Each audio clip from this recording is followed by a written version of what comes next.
तेरे नाम का गान गाता रहूं मैं, सुबह शाम तुझे को रिझाता रहूं मैं। हे भगवान, हमेशा इतनी कृपा बनाए रखना। सुखदेव जी कहते हैं राजा परीक्षित, कर्मणा जायते जंतो कर्मणैव विलीयते, सुखम दुखम भयम क्षेमम कर्मणैव विपत्ति। कितना सुंदर वर्णन किया बाबा। जीव जन्म कर्म से होवे। सुखदेव जी कहते हैं राजा परीक्षित, कई लोग कहते हैं जीव, तो जीवन में जो हम जन्म लेते हैं वो भी जन्म कर्म से मिलता है। जैसे कर्म करेंगे वैसा हमको इस संसार में भोगना पड़ेगा। भगवान ने ब्रजवासियों के लिए मानसी गंगा प्रकट कर दी। गोवर्धन गिरिराज जी के बगल में मानसी गंगा को प्रकट किया और सभी ब्रजवासियों को बोला, भैया आप इस जल से गिरिराज जी को स्नान कराइए। आज भी जब हम परिक्रमा में जाएंगे गिरिराज जी की, तो मानसी गंगा बीच में पड़ती है। कहते मानसी गंगा में अगर नहा नहीं सकते तो आचमन जरूर करना चाहिए। कहते मानसी गंगा में नहाने से सारे पाप दोष खत्म हो जाते हैं।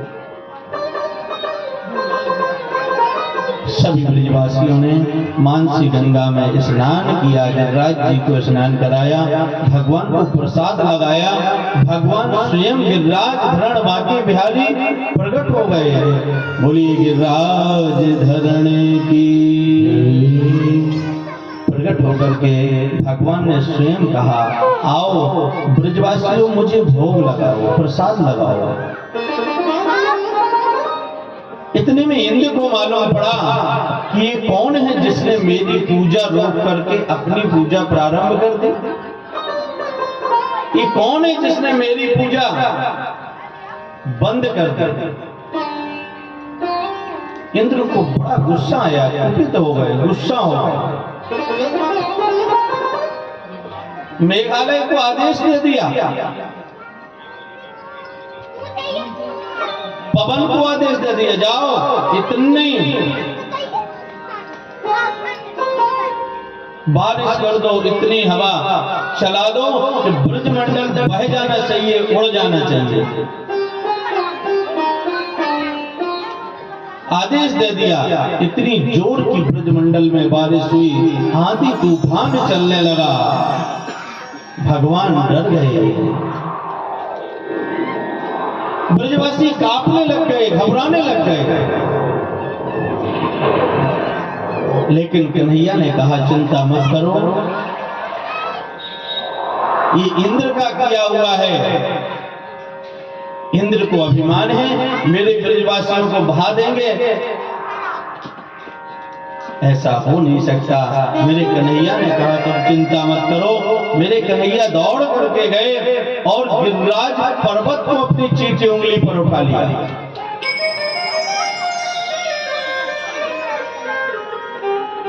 छोटी उंगली चीटी उंगली पर उठा लिया गिरिराज पर्वत को और ब्रजवासियों से कहा, आओ भैया आओ, सभी इस गिरिराज पर्वत के नीचे आ जाओ।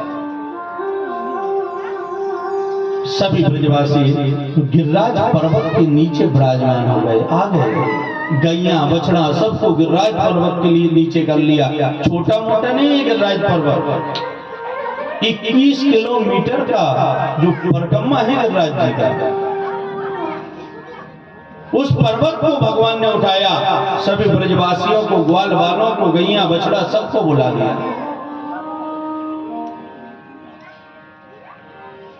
इंद्र खूब तेज बारिश कर रहे हैं। जोर जोर से बारिश कर रहे हैं, आंधी तूफान चल रहा है।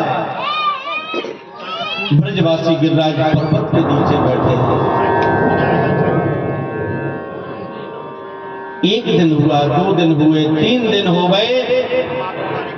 सभी ब्रजवासी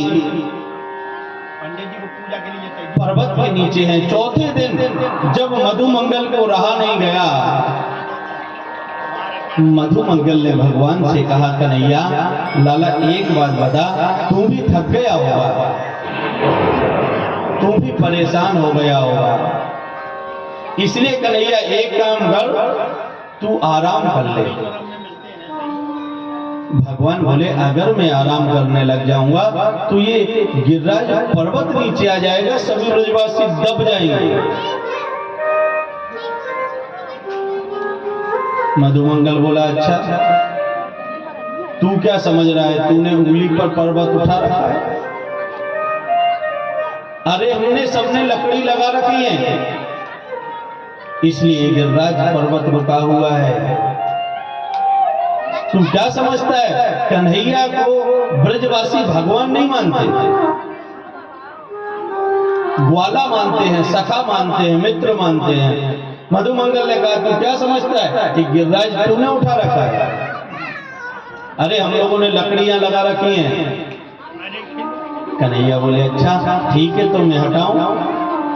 ब्रजवासी श्री मंगल ने कहा, हटा लीजिए। जैसे ही मेरे कन्हैया ने उंगली हटाई, जितनी भी लकड़ी लगी हुई थी सब टूट के गिर गई धड़ धड़। सब ब्रजवासी बोले, अरे लाला उठा, लाला देख देख, कन्हैया देख। कन्हैया ने वापस उंगली लगा ली। मधुमंगल बोला, अरे कन्हैया एक बात बता लाला, तेरे अंदर ये ताकत कहां से आई? इतनी ताकत कहां से आई कि तूने इतना बड़ा गिरिराज पर्वत को उठा लिया? तब भगवान नम्र आंखों से कहते हैं, ब्रजवासियों, कछु माखन को बल बड़ो, कछु गोपिन कीन सहाय, श्री राधे जो की कृपा से मैंने गिरवर लियो उठाए।